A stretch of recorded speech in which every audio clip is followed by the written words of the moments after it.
Hey guys, happy Friday. It is Fire Friday again, and I can't believe it is September, let's say 13th. Lucky Friday the 13th. I hadn't even realized that. Man, this is awesome. Oh my gosh. No, Woohoo. you And heard this. That's yeah, great. another special day. Nicole, it's Jean's birthday today. It is. I was about to say. Steve Yeah. Frederick's birthday. So I shot him a little message this morning. So guys, Fire Friday, as you know, for those of you who are tuning in later and watching this on YouTube, Fire Friday is all about agent attraction using the EXP platform, right? FYR, FYR stands for Fund Your Reason. And that's what our platform is all about. It's helping people understand. We talk about finding your reason and then funding your reason. And there's never been a better platform for realtors to do that than EXP Realty. But the problem most people have is, cool, I really want it. I want to do it. How do I do it? How does it work? How do I make it happen? I see people succeeding. How do I get a piece of that, right? Where do I start? We also hear a lot of people say, I don't want to recruit, but I would love to make a lot of passive income. How do I put those two things together? So what we do every Friday on Fire Fridays is we bring in people who have figured it out, who have unlocked the code, but also have the mindset that helping others succeed doesn't slow them down. It actually speeds us all up together. So we're really, really blessed today to have one of our really good friends, Nicole Rouseau, coming here to hang out with us and share her journey on this. And I don't want to steal her thunder because I'm sure she'll share some of her story and that kind of stuff. But what I love about it is, Nicole, although she had accomplished things in business in her own right before coming over to EXP. Right. She'd been out there, she had achieved leadership positions and that kind of stuff in other industries. But moving over here, Nicole, I think when you first moved over, you were Jean's daughter. Right. You're like, What? she tagged along with Jean because Jean's doing this stuff. And it's been so fun watching you demonstrate your leadership skills here, build a big organization for yourself, but also build out processes and systems that help other people win, which is kind of the key. So number one, thank you for moving around the schedule for Nixon's school so that you could be here with us today. And number two, thanks for making time to be here and hang out with us. We appreciate it. How you doing? It's my pleasure. I'm happy to be here with you guys. So yeah, welcome everybody. You know what? I never knew it was Fund Your Reason. I always thought it was Find Your Reason. So I learned something in the first minute of today's call, and I love that because EXP Rev Share is such an opportunity. When I first kind of looked at it, Gene, he's my dad, my stepdad, sat us down. And at the time, I was selling real estate very part-time. I had my license, but I was in a corporate kind of position, managing a bunch of people. And when he sat us down, I thought to myself, this could be it. Like, this could be life-changing. This could be something that literally changes my life forever. I was with a career for 15 plus years, 16 years. And I decided that was like a pivotal moment where I was going to take the risk. And I was lucky in that moment to have seen Jean and my mom. Basically, I used to call him King Midas. Like, everything he touched would turn to gold. So that gave me a bit of confidence in what he was telling me was about to happen to a brokerage that at the time only had 400 agents, right? I was like, Yeah. well, if he says that it is. And they succeeded really well with that KW profit sharing model. But I had always felt like, even though I had my license there, I kind of missed that boat. I saw people really trying to succeed with that passive income stream called profit share at Keller Williams back in the early and the mid 2000s. And I was like, I don't know if it's as lucrative to fund my reason anyway, because Gina and my mom were at the top, and they were making decent profit share, but it wasn't what Gene was telling me that revenue share was going to be at EXP. So I was like, this could be the biggest opportunity that we've ever seen in real estate. And by God, like, he was correct. Thank goodness. And Nicole, what was it? Wolf of Wall Street? Was that the one where he said, "Show me a check"? for whatever. Yeah, Like, what do you do? Show me a check and I'll quit my job today. That's kind of what you did, right? that's what I did. I put in my notice and I was like, okay, I got to learn this thing. And that was back before, like now we can kind of look and just like selling real estate, you guys know there's kind of more than one way to lead gen for real estate, obviously. There is more than one way to, if we want to call it prospect or attract an agent attraction, right, Dave? There's more than one way. You don't Absolutely. have to do it one way. And at the time, though, I knew that if I followed Gene's way, that it was duplicatable and repeatable. You know, since then we've seen other people come in and honestly, attractions kind of been the more name of the game where people are booking on your calendar because they see you operating at a high level and you're attracting them, whether that's on social media. We've seen big names. You guys, I could name a few, but you probably know those that I'm talking about. But I more so learned a way in the beginning that was, even now to this day, very repeatable and duplicatable. And that really became, I just followed Gene. And what he does so well, he knows how to set appointments with agents. He knows how to talk to agents. He knows the right questions to ask the agents. He knows how to present the model in a way that is very easy to understand and very applicable for them, for anybody to say, that could help me because he connected with my reasons. He connected with the thing that I need to take my business to the next level. And I was able to kind of learn what that process looked like, from setting an appointment to going to the appointment to what is the conversation like? How much do you talk about EXP? You know, that's a big one for people, I think, Yeah. versus how much are you talking about the agent? And so I said, I just wanted to learn everything Gene did in the beginning. And that's what I did. I started pounding the phones. Lots of calls that I made were to people that I knew in the beginning. So I exhausted that list pretty quickly, though, I have to say. Like, I went through agents I know.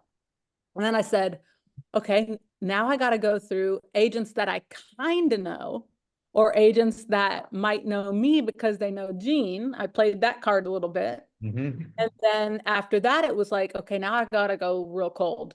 And so I've done the warm, the cold, and even to this day, I can't tell you how many conversations I've had with agents, but it goes back to something that is something anybody can do, no matter how big of a following you have on social media, no matter how many agents you know, okay, no matter how long you've been in this business. Guys, I was in the business when I started doing this for, even though I had my license for some years, I really had only sold a handful of houses. So I didn't have a bunch of influence. And sometimes I think people look at this agent attraction game, this rev share game, and they think to themselves, well, I can't do that. I'm not Dave Conord. I haven't been in this industry as long as Dave has, right? I don't have the Because you're influence. younger. Yeah, not by that much, Dave. But I don't have the influence that he has. I don't have the influence Gene has. I'm not a Tina Call, whatever you want to compare yourself to, but really that's just those limiting beliefs that you got to tell to shut up. Yep. Because there are people that come into this business, this EXP thing every day with less experience than you that are able to attract agents or recruit agents, right? And so I went about it very kind of methodically. Of, I knew I had to really get purposeful on how many conversations am I having every day? How many appointments does that turn into? How many appointments do I have to have on average in order to have somebody say, yes, I want to join EXP? And how do I cultivate the relationships along the way, especially with those agents that I don't know? And so that's literally how I started my agent attraction, and it started to build and started to build pretty good in the beginning. And in the beginning, the scripting, guys, was way different than it is now. It was just, it was more so like, hey, we're leaving. We just left Keller Williams, where we joined this company that nobody's heard about, EXP Realty.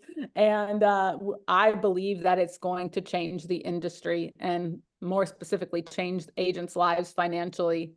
And I really want to sit you down and show you it so you can see what I'm talking about. Will you meet me for coffee? So that was kind of my call. And it's changed now. People have heard about EXP, but there's different ways you can engage in conversations with agents. And I'm sure we'll talk more about those ways as we go on, because I've kind of changed my strategies as well as time's gone on. But that's how I started. And I was fortunate to get some pretty good agents under me in the early days. Oh, there we go. Yeah, awesome. So James, you have a question? A statement. And it's amazing. I brought in 238 people for Keller Williams. I was a team leader for 8 years. I was the number one in our region for 6 years in a row. Profit, recruiting, net, all that. I'm sorry. Here's the thing that you have to realize is you're selling a product when you're selling Keller Williams. Mm-hmm. EXP, you're selling a lifestyle. Mm-hmm. The two are completely two different things.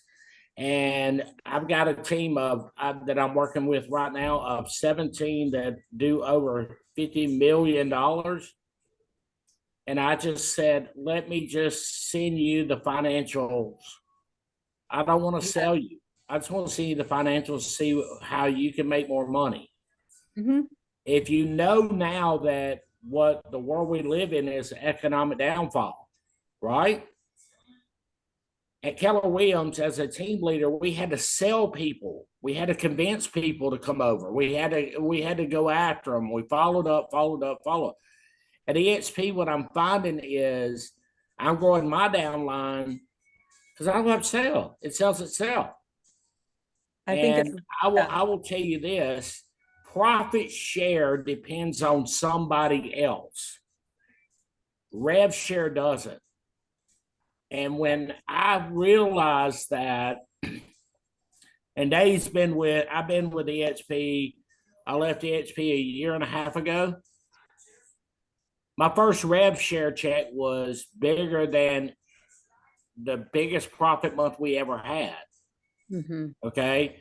So don't be scared to talk to people, and you don't have to sell people. Now, we are all natural born salesmen, or we wouldn't be in real estate. But it's just like a listing appointment. You lay out why they should list with you, why they should come with EXP. At Keller Williams, you had to sell them why they should pick you. There's no other reason. I mean, they look at your model and their model, and it's not selling anymore. It's just getting in front of them and getting 5 minutes for them to compare the two. Sorry, I didn't mean to interrupt you. No, I agree. You have something good. If you're sitting on gold, you want to share it, right? Like if you know where the gold is buried, and you know that if you tell other people where it's buried, you're only going to get more gold.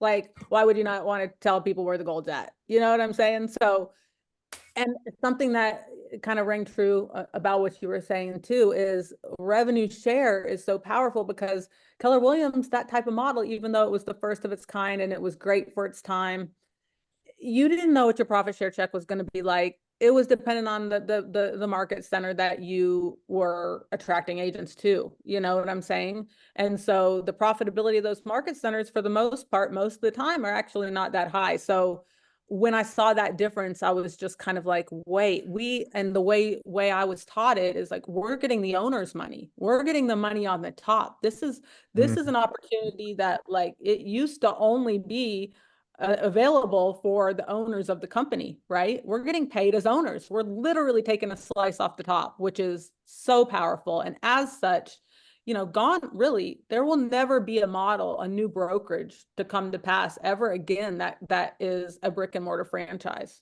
Like that's done. Mm-hmm. Like Glenn did with EXP. Now that's why you see all of, I think Dave, you might've been on the call yesterday too. It's not even like we don't even want to call them really competitors, imitators, like these imitators, because this is the new model.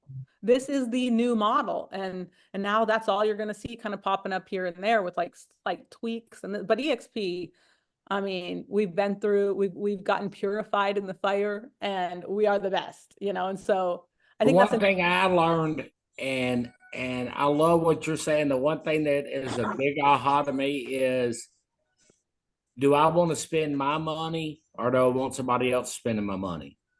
At EXP, I don't have to worry about it. For Gus. Yep.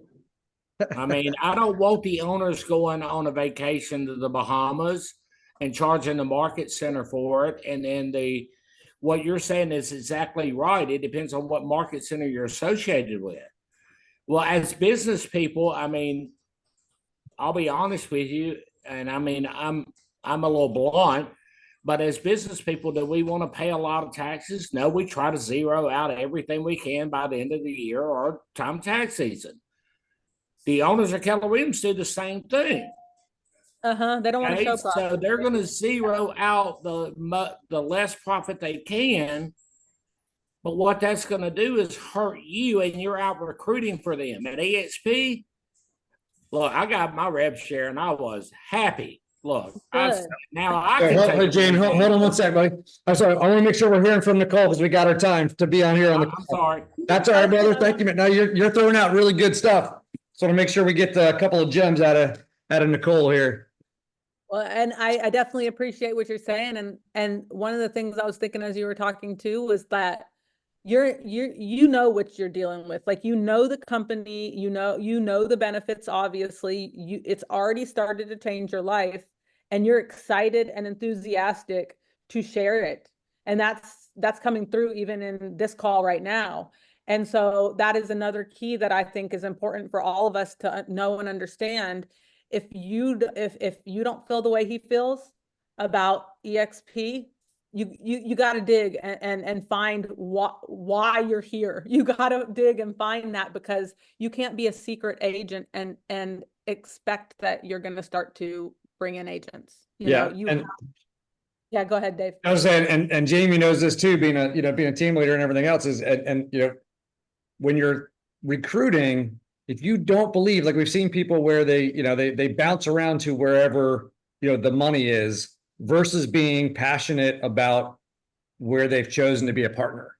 And where else do you have people where two former, and there are others in leadership as well. Mike Bain, who was the head of HR, is here as an agent, right?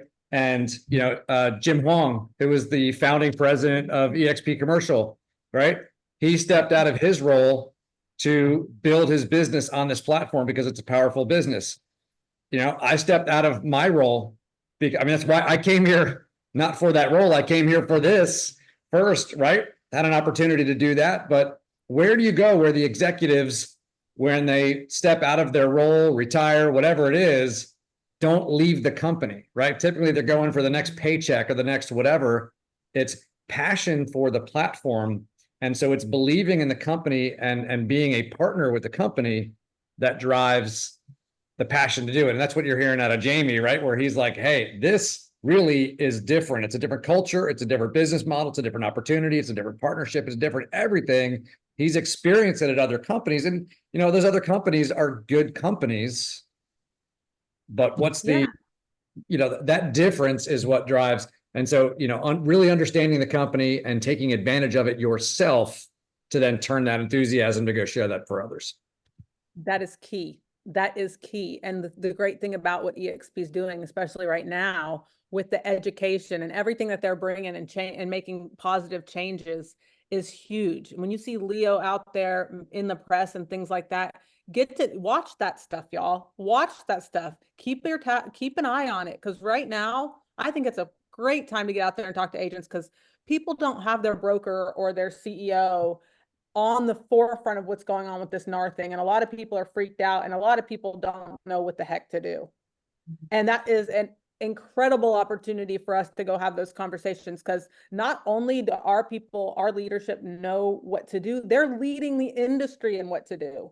And I don't know about y'all, but that makes me proud to be at EXP. And I feel safe. Like, I feel safe to be here because we know that our leadership is educating us. They've got our back. They're doing things that other brokers are not prepared to do. They're not talking about, or they're too scared to do it, And so get to know the system, not only the systems and tools available to us, the education and training, so you can have educated conversations, but it builds that passion that he has. Who was that? I'm sorry. Jamie has. And then you're able to actually have those conversations and know what you're talking about and be enthusiastic at the same time. So that's key. That's key. It is about the conversations that you're having out there in the field. So Nicole, when you're out there having those conversations, I know you've talked to, like I said, you went through your path, right? You went through like, here's who I know, here's who I kind of know, here's who I don't know, and I'm just going to talk to him and do whatever. So the conversations have also changed, as you mentioned, right? It was the EXP who for a while, right? Never heard of it. Now we're one of the largest real estate companies in the world. We have kind of put the world on notice. We've changed the model. We've changed the way people do business, out there, and now we're stepping up in leadership through big changes in the industry. So now people know us. How's your conversation different when you talk to people now? How's your approach changed?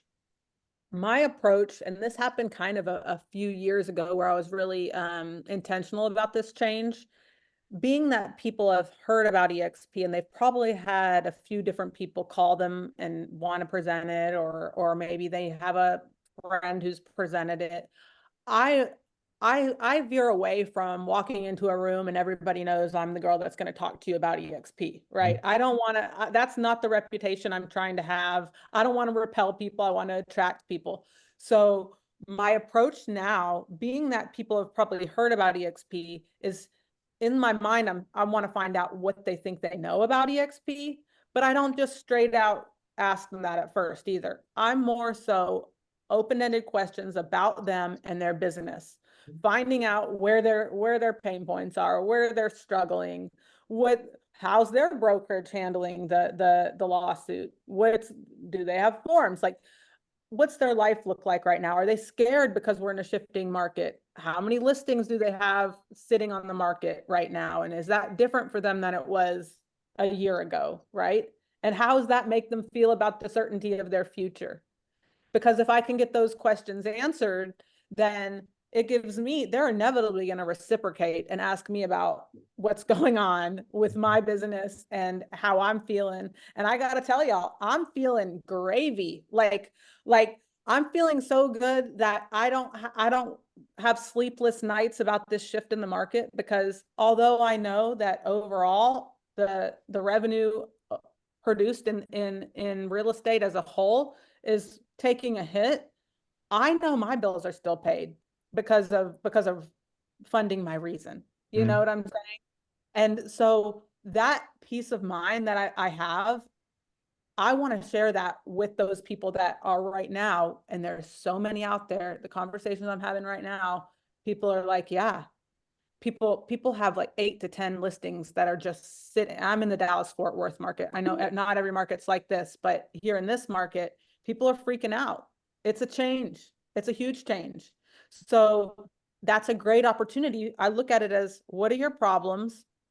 How can I personally use EXP in a way to help solve those problems, and tell you my testimony with enthusiasm about what I think EXP is doing for the agent, right?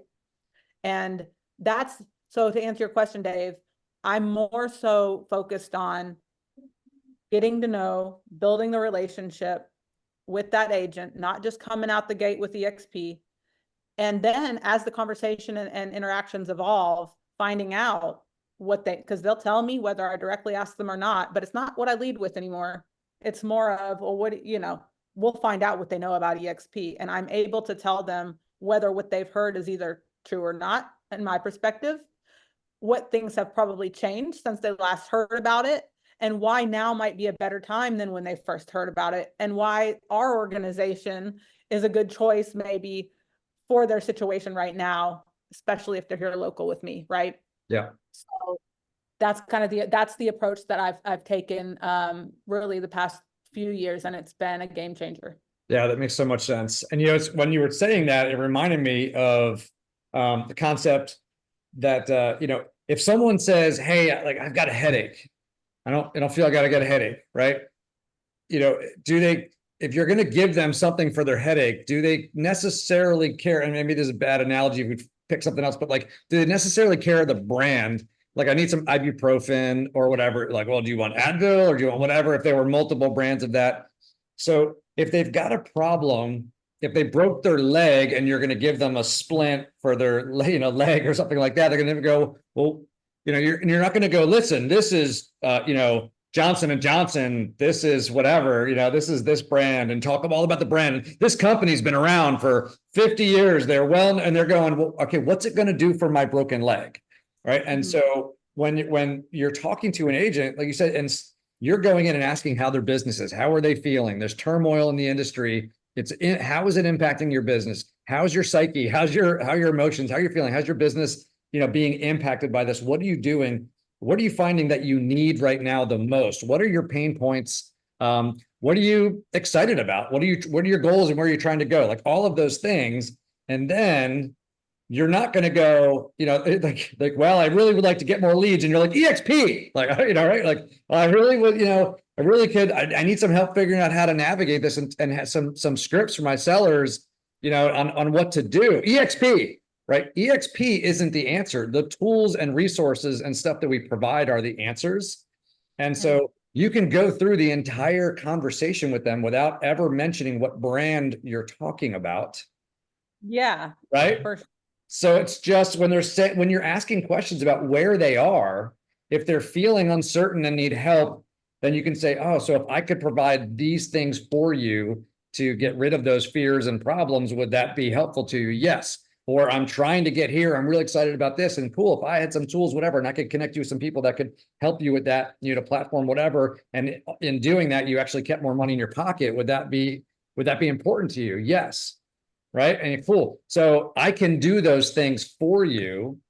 And then you're bringing and showing the things that EXP happens to provide and that you and your organization happen to also add onto what EXP provides without ever putting a name brand on it, so to speak. Because then it's not about the company. It's not about, oh, come to this company. It's about, let me show you tools, resources, and people that I have access to that can help you get rid of your fears and problems or achieve your goals or both. Doesn't matter what brand it is, right? I absolutely.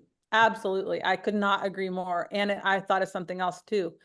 The reason you need to get super specific with them is because you're not going to pull out like a leg brace or a painkiller medicine for somebody that has COVID. You know what I'm saying? Like you've got to really find out what's ailing them or what their dreams are that they're having trouble getting from their A to B, right? And so that I just thought of that too. It's like we've got to get specific with these people. In the beginning, I made mistakes thinking everybody would think rev share is like the thing to talk about. Like, and I was surprised that and proved wrong, really, that some people, that's not their thing. But it doesn't mean that EXP is still not the best company. I believe it is. And since that time back in the day, we've brought in so much more talent. EXP's leveled up in so many ways to get the person that maybe they're newer in the business and they're younger too. And they're really just concerned about how are they going to feed their family tomorrow. And they're concerned about learning. They really want to learn how to sell houses. Yeah. Well, I better have a solution for that person that's not just rev share. You know what I'm saying? So I think that's critical too, really getting really specific on where they are, right? That's so good. Yeah, it's, doing the full, compare it to doing a needs analysis with a buyer candidate that you're meeting for the first time, right? If you're like, hey, so what are you looking for? Well, we really would like a 4-bedroom. I got it. Here, let me go show you a 4-bedroom. Right. And like, didn't get it like, oh, well, do you want like a big lot? Do you want this, whatever? Do you want a 4-bedroom townhouse? Do you want a 4-bedroom single family? Like 4-bedroom condo? What, what is it that you want? Right. I don't even know what city you want to be in. Right. What town, what community, what neighborhood? So, we ask a few really quick questions and then we're so excited to just be like, to just slap onto them what they want. They come in, they go, yeah, I don't feel good. And you start, taping a splint to their leg. You must have a broken leg. I'll fix you up. Don't you worry. I'll pick you up, get you out of here. Oh, I didn't even ask for that. Yeah. So revenue share is awesome. But Nicole, let me ask you, what percentage of agents that you talk to get revenue share and are really interested in revenue share right from the beginning? What do you think that ballpark? Probably less than 10. And it depends on which pond you're fishing in. Mm-hmm. If I'm talking to people that are closer to retirement or have been in the industry for a while with massive influence, that's probably going to be a different percentage than the newer agent pool. Or if I'm talking to an ex Keller Williams team leader, right, like Jamie, that's going to probably be somebody that really gets the rev share thing compared to somebody that is new to the business or really is just concerned with how to sell more homes. So, but overall, like it's less than 10. Don't be spewing just because we're all excited about it. They might take some time to understand it and get excited about it, but a lot of people just want a really great real estate brokerage surrounded by really great people to help pull them up, you know. So Yeah, so it's one of those, usually an add-on thing, right? So you're talking about their sales business and you're asking about their goals, showing how we can provide tools and resources and a platform for them to reach their goals and keep more money in their pocket and then grow the amount of money that's coming in.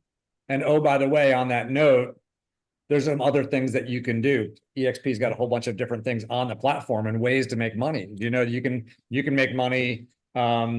If you have international clients and they do the currency exchange program, you can make money from that. With the home warranty program, you can make money from that. That you earn stock, your very first sale that you close, the company's going to hand you some stock, Oh, and by the way, if you refer anybody else or anybody else follows you over to the company because you're a great agent, which is why I'm talking to you, company's going to pay you basically a referral fee on the business they do, and kind of leave that alone unless their eyes light up and they go, wait, right? Then you go, okay, cool. I'll tell you more about it. Otherwise, get them over first so that they can grow their sales business and go, wow, I love this company. And you're like, awesome. You love the company. Would you tell other people about it? Like if you saw a great movie or you went to a great restaurant, same deal. I love that. Well said, Dave. Thank you. So do you, the objections have changed, right? It used to be weird company, there's how do I do this with no office? I mean, there used to be all kinds of other stuff. You're only about rev share. You don't sell any houses. We've kind of debunked all those myths and established ourselves. What objections do you hear now when you're talking to agents now? Why if they don't join, why don't they join, or what do you have to overcome? There's still the whole I'm happy where I'm at thing that happens quite a bit.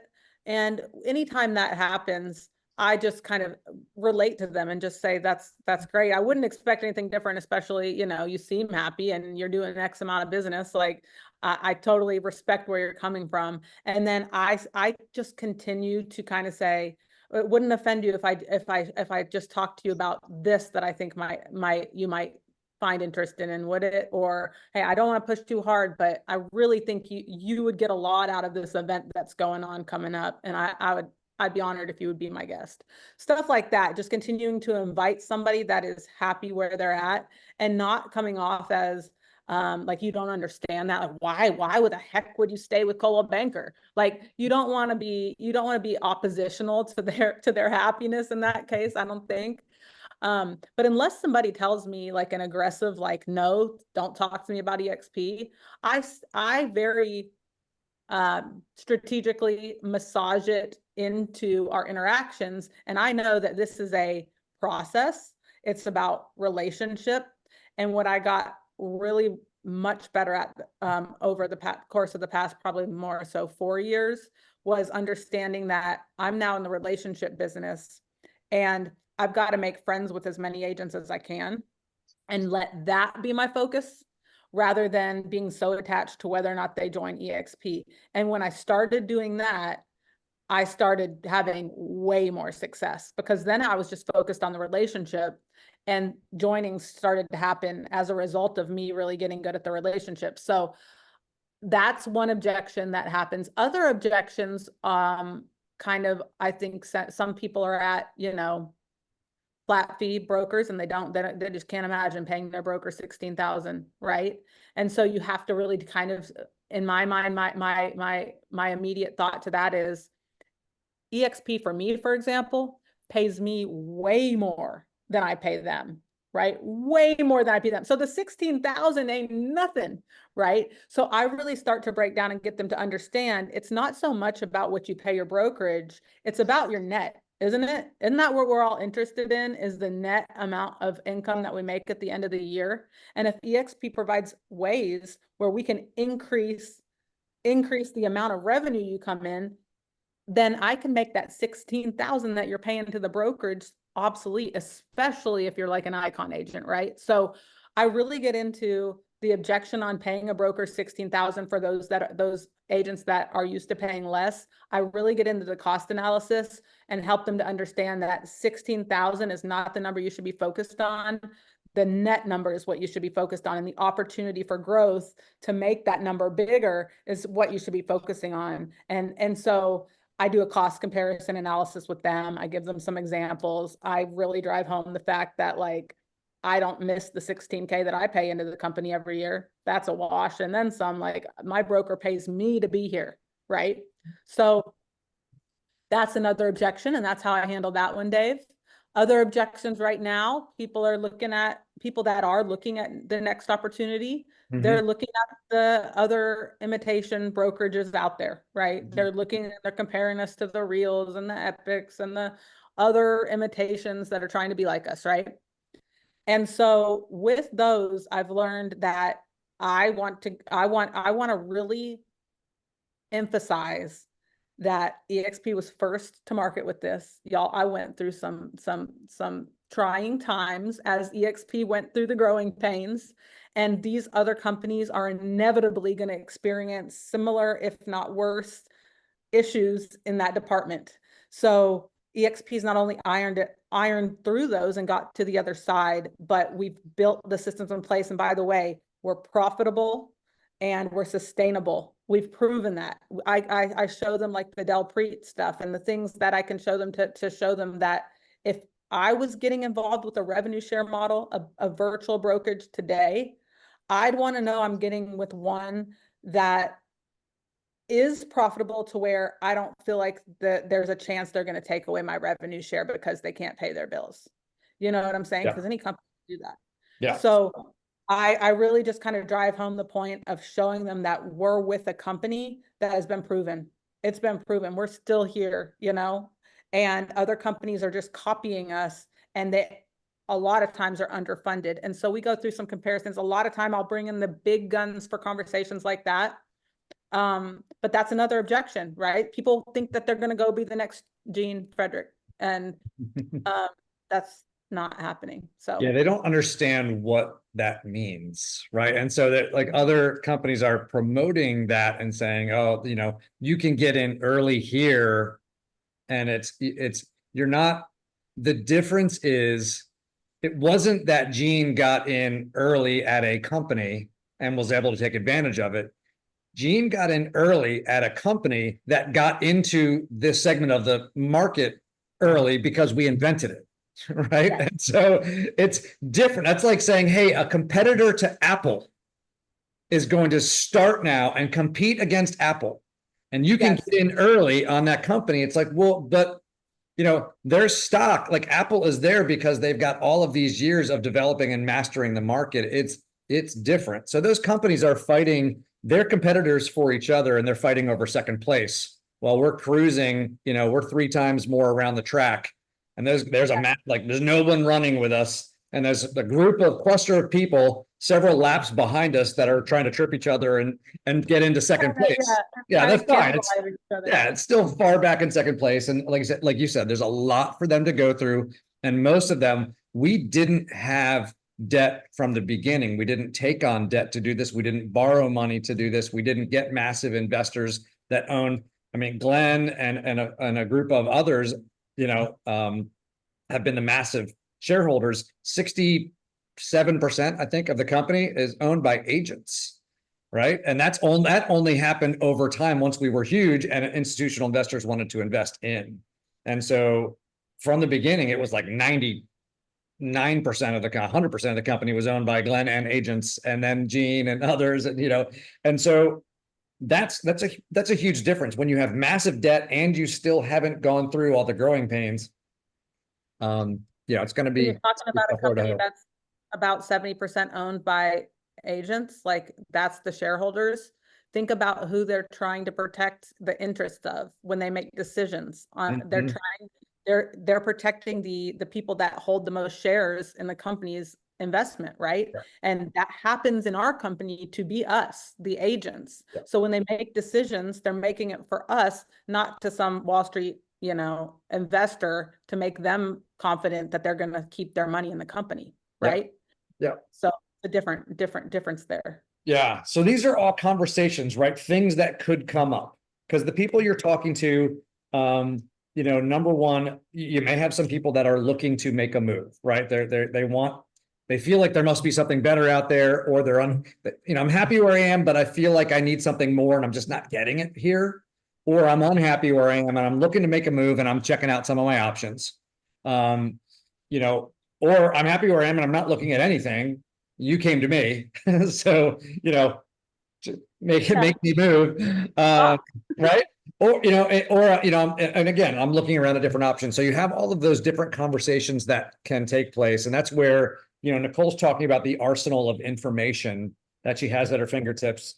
And keep in mind, sometimes it's knowing those things. And she said, sometimes you bring in the big guns, right, Nicole? So you go, all right, if it's a really high producing agent or if it's a team or it's whatever, Leo makes himself available, Frank and Amy and that whole group, all of our growth leadership team, they make themselves available. Tony, they make themselves available for you. That's what they're there to do, is assist you. And then you have people like me, you have Nicole, you have Jean, you have the whole entire group, right, of other people that can come in and answer those questions. So all you need to do is know the basic response and who can help you with that. Right. Yes. And you have to say, look, that hasn't been a concern of mine because EXP has been phenomenal for my business. I love it here. I've got great partners. They support me in my goals and going where I'm going. So I'm not really concerned with that, but I know that we've got, X, Y, and Z, and, let me bring in someone who specializes in that stuff, or let me bring in someone who represents a company who can, if that's really a concern, like, is that something that would prevent you? And here's another piece, right? Is that something that would prevent you from joining? Because sometimes people throw out an objection and they're just spitballing. They're just kind of like, when you come with someone and you're like, hey, you really should this. And they start to go, like, in their brain, they're going, I should say no, right? I should come up with every reason not to, because change is hard. So they start to just make crap up as they go. And they're like, oh, well, I heard this and I heard this. And you're like, cool, hey, I can resolve that for you. Is that something that would prevent you from joining? And sometimes they go, no, I just heard that was out there. That really isn't a concern for me. And I'm like, oh, okay, cool. Well, tell you what, let me know if that is a concern for you. I can find someone to object it. What other concerns do you have? Some objections really aren't. They're just fluffy. Yeah, it's kind of a natural thing that people do, and it's just it's what we do, because there's always that thing in your head that's protecting you from being sold to. Yeah. You always have that. So yeah. And don't be afraid of it. One of the best lessons I learned on objection handling was when I was in new construction, and I got to the point where we had other people coming in and we would take them through and do like test sales for new salespeople coming in. And so we would walk them through the house, and in one of the communities, they did stippled ceilings, which was, viewed to be less desirable than flat, smooth ceilings, right? And so you take people through, and so yeah, a little pointy things that stick. It's like they just take the mop and go with the mud instead of, and it's easier and it's cheaper. You could pay like $1,000 and they would give you smooth ceilings instead as an upgrade. But when you're working with someone who you knew was budget conscious and everything else like that, so you take people through and do test shopping. So I'm walking somebody through who was a new salesperson, and I go, and I was like, so hey, these like pointy ceilings, is that, or like, the stippled ceilings, is that how the house comes? And the person who was walking through, he goes, yeah, aren't they great? And then we just kept walking, and he's like, so look at this thing over here. And I was that was so good. Like, because I didn't say I hated them. I didn't say whatever. I said, are the ceilings standard like this? And he goes, yeah, isn't that great? And then he was like, take a look at this basement, right? This finished basement that you get, and just kept going. And so he didn't assume when I asked about them, which most people will see them as a negative, but you don't know if the person, I might have go, hey, did the ceilings come like this? And he goes, yeah. And I go, awesome. I love that. Right. He doesn't. You could have, yeah. Yeah. So don't jump to an objection and assuming that it's an objection. If they point something out that to you is a negative, to them might be a positive, or it might not matter that much. And you go, yeah, isn't it great? Or they go, yeah, well, do you guys have like, after you cap, do you pay a fee? And you're like, yeah, it's only $250. It's awesome. And then keep moving on. And they go, oh, okay, great. It's only $250. It's, if you assign, like, don't say no for them, and don't assign an objection to them or put weight to it that may not exist. That's so true. I've seen Gene do that. He does it well. Yeah. He's a master. The master at that. Master. So let's talk. We got 10 minutes left. I want to talk about duplication, because the biggest difference for this between other like profit sharing programs or even revenue sharing programs that are out there, or just in general, people who have come from the recruiting world, right? I had to go recruit every person I recruited before. And in this, the magic in this is the duplication. And so it becomes, okay, I've got, because you're getting dangerously close to getting 1,000 people in your organization, right? You're getting to that comma, going to the comma club, right? I've been trying to get to the comma now for a minute. Well, in this market, if you're staying the same, you're moving forward because everyone's Exactly. going backwards from an agent count standpoint. Mhm. But, with that growth and everything else, in your front line, right? Just be totally transparent. How many people do you have in your front line, roughly? I have like 30 something right now. There you go. Yeah. So, but that's my point, right? Mhm. You did not go out and recruit 800, 900, people. You got 30 people, but out of that, you get paid when 900 people close sales, you get paid. That's amazing, Correct. right? So when you bring people in, right, roughly how many of your 30 have brought other people in? Ballpark, I just had a guess. Ballpark of the 30, probably 10 to 12 have at least like one or two people that they brought in. Awesome. Mhm. All right, guys, these are real world numbers. So you want to understand this. If you have 1,000 people, you're doing really well in revenue share. Okay. These are really good life-changing numbers. So 30 people, right? And let's see, 6, 7 years for you, something like that. Somewhere in that ballpark. Yeah, I mean, if you think about it like that, I really suck.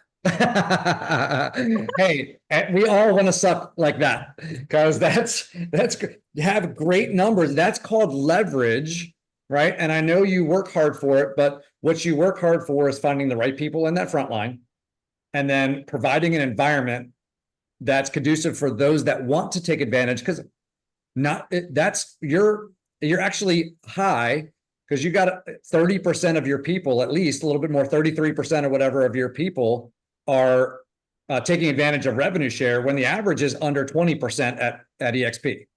Okay. So you actually have a higher percentage of your people active in revenue share than the company average. Yes. Right. So that's good. And then from there, those people are highly active because you're looking at, the duplication on that, getting 900 agents. So if you look at all those numbers and break that down, okay, it's identifying the people in your group that have an interest and a desire and an ability, right, to duplicate and to go build that on their own, and then providing resources, support, a platform for them to go do it, and all that kind of stuff like that, and building that. So let's talk about that, because I want that is, to me, is so important. A lot of people, when they hear the numbers and they do whatever, they think, oh my gosh, I got to spend my whole life recruiting. When you go, hey, I've got 30 people in my front line over 6-7 years. Okay. You're not talking about you don't have to recruit 20 people a year. Just get the right people and then identify out of them and know and understand. Hey, babe, can you grab it? Just know and understand that a very small percentage, 10 to 30% of them, will be interested in revenue share. And not all of them were probably interested in revenue share when they first walked in the door, right? No. So yes. 10 to 30% of them are going to be interested in revenue share. Identify who those are. Don't help everyone else sell houses. Identify those interested in revenue share, support them in doing it. And then when they bring in people, help them understand the same numbers and build that out that way. So let's talk about, you have a couple people that you've brought to EXP and they go, hey, I'm interested in revenue share. What do you do next to make sure you do get duplication? First of all, they're like my best friends. Yes. So you really partner with them. I call them running partners, and you're running partners in this thing. If you really want to build it big, you're on the phone with like almost every day. Like, they are people that, this is my person I'm going to run with. So for example, my main one is Allison Gaddy and Don Hobbs. Like when I knew I had what I have in them, I was like, she's my new sister. Like, she's my new sister. I'm partnering up we're building this thing together. And so that's like the first thing you do. You understand that like you need to find running partners. You have to. So they have to kind of be ones that you like, hopefully you like them. They do raise their hand and say they have interest. And what I'm finding now, like I have this one guy that I brought over in New Jersey that is now one of my new running partners, but he's having a little bit of a slow start. It happens. I have to really coach him on the mindset of, number one, this is duplicatable. Here's the systems. Here's how we do it. Lean on me. All the things that we know that we don't have enough time to go through all the steps, but you guys know what I mean. I have to be very intentional on making sure he knows what to do. And then I need to make sure that he understands that I didn't get to almost 1,000 people overnight. This is a marathon, not a sprint. And then I have to also teach him, you can't just have one conversation with somebody and then one and done by, and they may join and they don't join. That rarely happens, right? So it's kind of training him on the mindset of, don't give up on this dream. It is possible. We're going to do this. Keep going with it. So there's that. And then I think, and so identify who those people are, be in constant contact with them, encourage them, because this is not easy. If it was, everybody would do it. Trust me. So people need to understand that it is worth it, and you can do it. You need to put in the time and effort to do it.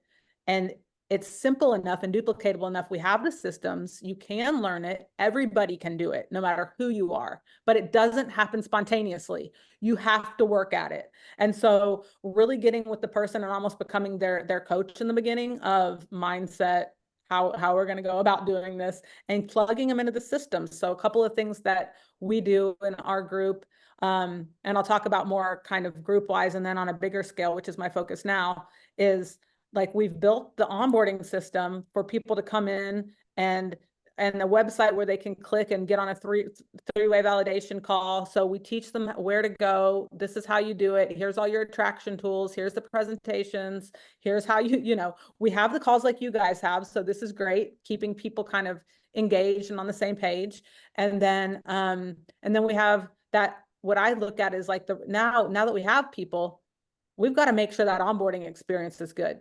Because if it's not, that's the quickest first impression way for them to leave and go back to where they came from, right? I consider onboarding a part of the recruiting process. So we've really focused a lot on that.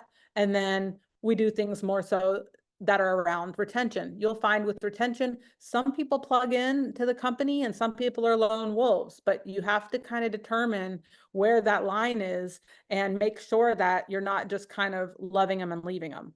So we really kind of practice things like that. One thing that I'm focusing on a lot right now, Dave, is because our imitators are criticizing us for being too organizational siloed. And so my passion is really saying, wait, it doesn't matter if you're in my organization or not, or whose organization, we're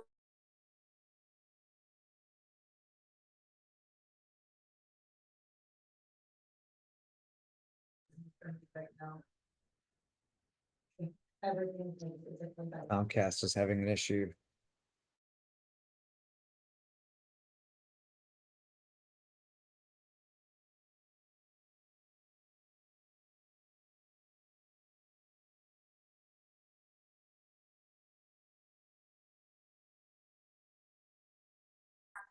Whole company.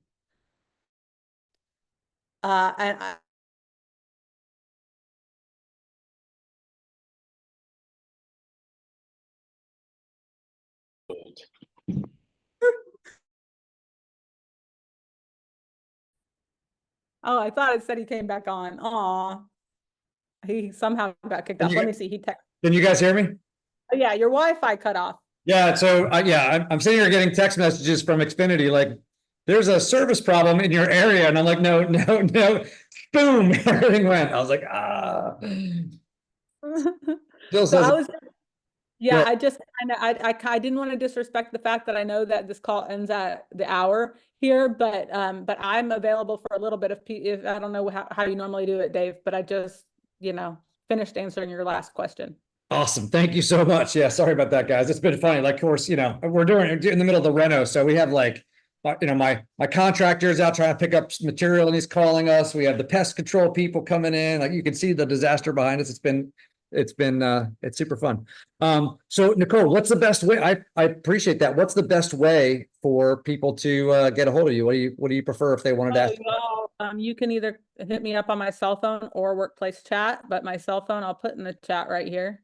Cool, guys, and we'll put it out in the FYR workplace chat as well. Put it out there to reach out to Nicole. She's got, real world experience talking to agents, going through it and doing it, coming in, not being a top producing, well-known agent, right? Yes. And so I think that's where a lot of people go, oh, I haven't sold a ton of, like, are people going to listen to me because, I'm not a top agent, like I have to wait or I can't talk to them. And Nicole's brought in top producing agents, right? Who produce more than she's ever produced. And how much interest do you have in going out and building a massive sales business at this point?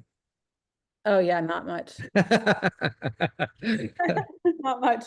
But I will say that even in the beginning, because a lot of people are like that, you get in your head and you're like, oh, why are they going to listen to me? I haven't sold very much,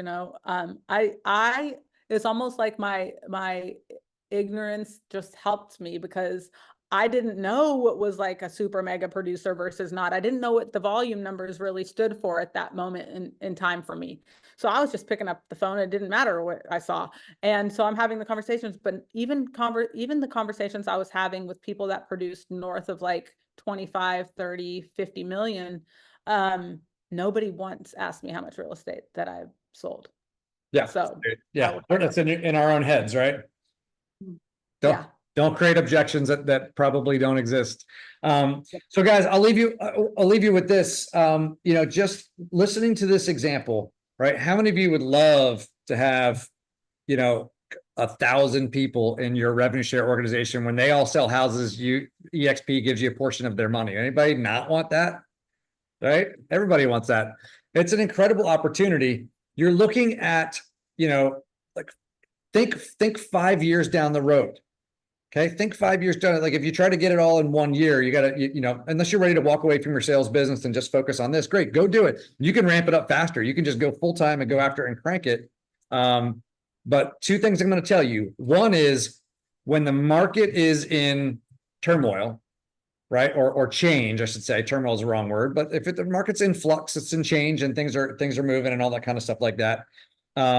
It can be hard. Like right now, it is more of a skill-based market than it's been in the past, right? So you could sell houses and sell some and everything else, but you want to sell a ton of houses, you're going to have to, really develop the skills.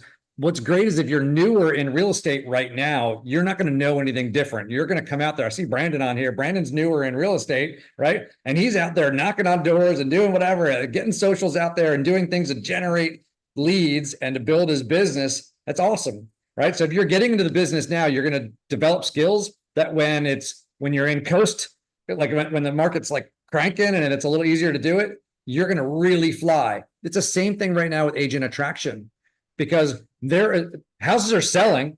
You just have to be more skilled to be able to be the one that they're working with. Agents are moving right now. When there's change, agents move, but it's harder to have those conversations. You have to develop some skills in needs analysis, asking questions, the right approach, and that kind of stuff, and creating duplication. But the skills you build now doing that, right? You might not see things move as fast as it'll move later when people are just like, cool, I'm just looking for the best opportunity. But you'll really, really see it propel. So don't get frustrated right now. Build the skills, do the work, be long-term focused on this and build it. But 5 years from now, if you have 1,000 people and you're getting that kind of passive income coming in, you're going to be super happy. I promise you, right? So build on that and the duplication. So don't put it all on your shoulders, but you get 5 people a year. But again, you can't take 5 listings if you need to sell 5 homes. Okay, so if you just bring in 5 agents, they won't all sell, they won't all attract. So you have to say, I need 5 agents that will be selling for me, selling with EXP and generating income. And some of them need to be attracting for me to hit my numbers and base it on that. Okay. So guys, that to me, those are the lessons that I pull from what Nicole has done. And she's out ahead of me on this, right? she was here earlier, and B, she's been focused on this side of it. Right. And so she has incredible experience.